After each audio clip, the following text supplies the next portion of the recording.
hey, happy Monday. I was thinking I wasn't gonna have time to make a video today because it's like 5:30 and I usually make them earlier, like in between clients. But I was so busy today with between kids and work that I was like, I'm not gonna make one. But I'm sitting in my car waiting for Hazel. She's in like a singers group. And I was like, I guess I could make a video. So I'm sitting here. So I thought, what should I talk about? And usually when I can't think of a topic or what to talk about, I'll think of like the sessions that I had and like maybe topics or points that were made that made me think I should make a video on this. Happens often. When I'm talking to a client, I think, oh, I should definitely make a video on this. But then oftentimes when I'm talking to a client, I can't remember if I made a video on that thing or if I told other clients about that thing. If it's like a analogy I'm using or a story from my own experience. So it gets all jumbled up. So sorry if a lot of these videos are ones I've already done. Clients, I'm sorry if sometimes I'm repeating myself from videos. Anyways, let me think about what it was going to be. Oh yeah.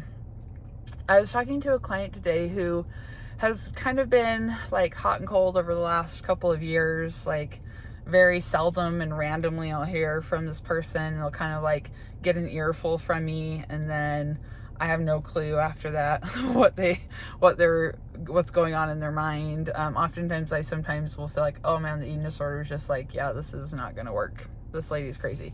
Sometimes I'm like, you know what? I think maybe something sunk in and maybe something resonated with this person. Maybe they're going to change.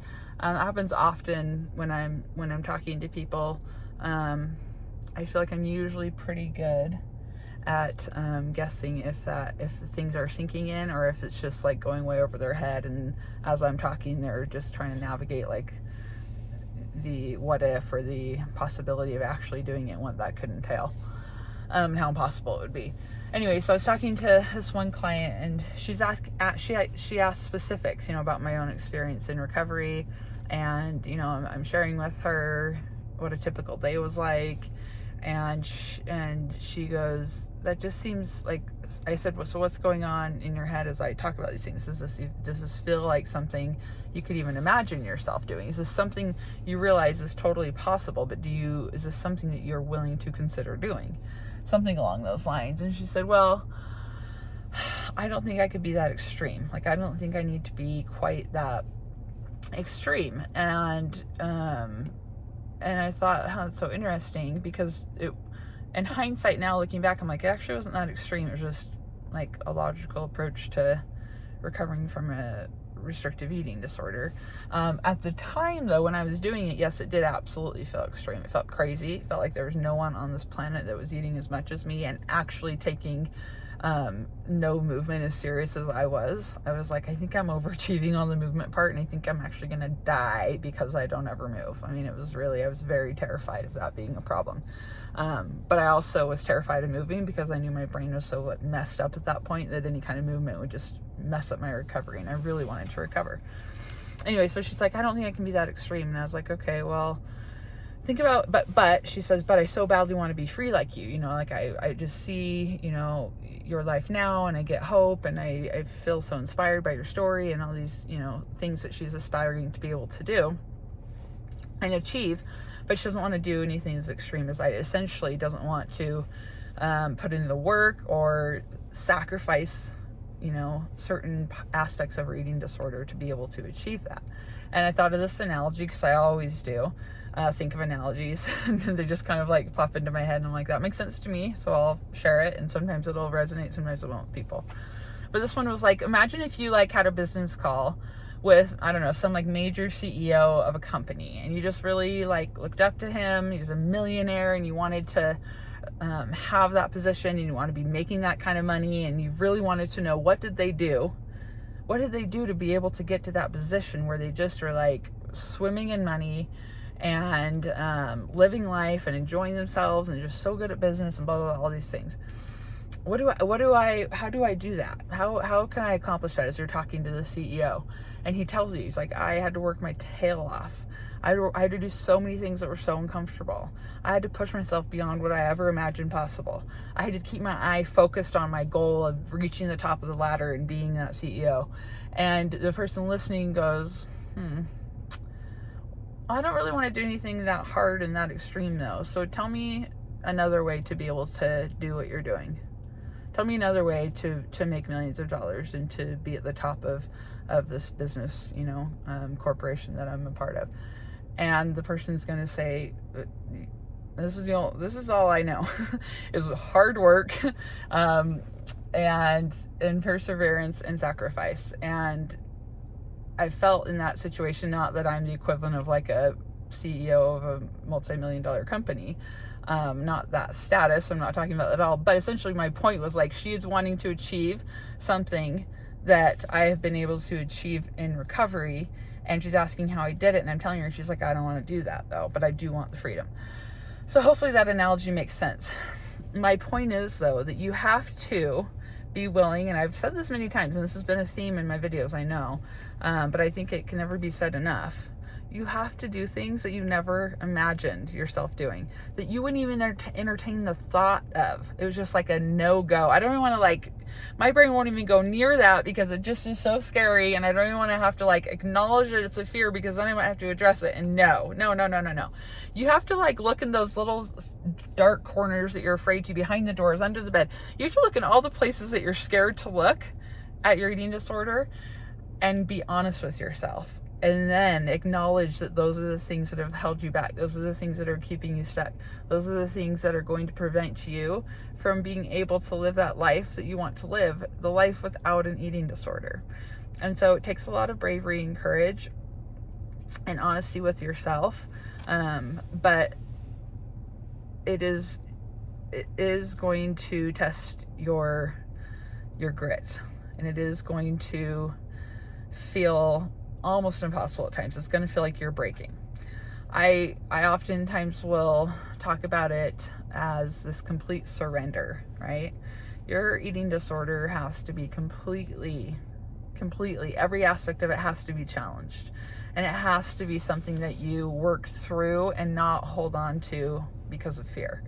And when you fully surrender to something, at least that term or that word to me means completely letting go of your will, and in this case letting go of your eating disorder, because that's really kind of the thing that's very easy for you to follow. That's the thing that feels comfortable to follow.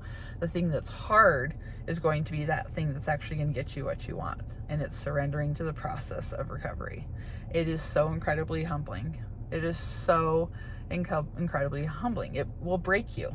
I've talked about where there were days that I was literally flat on the floor, my head on the floor, just sobbing, feeling completely lifeless. How did I get myself here, in the middle of recovery, and I was gaining so much weight, and my head was still totally screwed up, and I knew I couldn't go back, and the only way was to go forward and keep moving towards my goal, and just having to pick myself up. I thought about that song, I get knocked down, but I get up again. I don't know, if you're around my age, you'll know what it is, and I don't know who's saying it, but that's what it felt like. I just kept getting knocked down, and then I get back up, and I got knocked down. It's okay to get knocked down.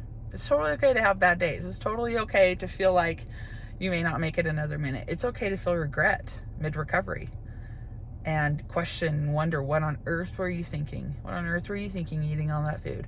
Why on earth did you think gaining all this weight was a good idea? You're no better than you were before. If you're in that position right now, will you please ignore those thoughts and please keep going? I would say those in that stage is where people get stuck, and they either fight for their life and stay there and kind of become I don't want to go back, but I want to move forward, and I'm just gonna figure out how to live in this stage that I'm in that's just pure torture. That's not a good choice, and it's obviously not a good choice to run back. So your only choice really in this is to move forward. And as you kind of get challenged to that point where you feel like you're breaking or you've broken, if you stay the course and you stay committed, that's where you get to that eventually, not that moment, but you're very close to having a breakthrough. You're gonna plow through that threshold that you've been stuck in, and you're gonna get to that place that you've kind of imagined but couldn't really imagine. I know that people talk about freedom, and I know there's a way to live without your eating disorder talking to you, but it couldn't possibly happen to me, like that kind of thing. And then you actually realize and feel and experience that freedom, and you will thank yourself, and you'll be so grateful that you did. I think when people have that fear that it's not going to happen, I don't understand how it wouldn't happen if you refuse to listen to the eating disorder anymore. Your brain is very, very good at rewiring neural networks. It's very good at learning new things. How do you think we learn to walk, how to talk, how to read, how to have conversations, our vocabulary? Like, all of these things are learned things as we grow up, and with repetition that we're able to do. And so just like that, in this case, if you learn this habit of never listening to that eating disorder again, I don't see how your brain would continue to generate thoughts from your eating disorder, making you feel a certain way, or thoughts that feel compulsive that you must do, because you've been so adamant about, for a period of time, saying no to them. Okay? And while you do that, your brain is rewiring. This video is absolutely all over the place. I feel like there was one other thing I wanted to say about it, and I can't remember what it was. Well, I like to usually try to at least implement one like practical tool, because sometimes I'll just kind of blah, blah, blah, talk about, I don't know, trying to like inspire you to make, like, to understand how great and worth it is to recover. Sometimes I will just go over and over the same thing about like fear of weight gain.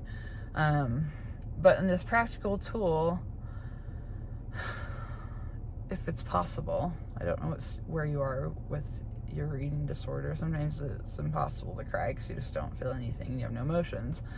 But I want you to just think about all the things. This is kind of emotionally hard. So like, if you're not feeling emotionally able to do this, please don't. But I want you to just think about, move aside all the kind of facade of the eating disorder and all the things you think it's giving you, and really dig deep at what is it taken from you? What did your eating disorder do for you at some point? Even if it was like a really crappy coping skill, what was it doing for you? And then what has it done, and what is it still doing to your life that you don't like anymore? Right? Because if you're listening to a video on recovering, I'm guessing that it's really just kind of a thing that is very annoying to you and that you like to overcome. Now, if you're in your eating disorder and you're married to it and you love it and you're just so incredibly happy and living the life, why are you listening to this video, right?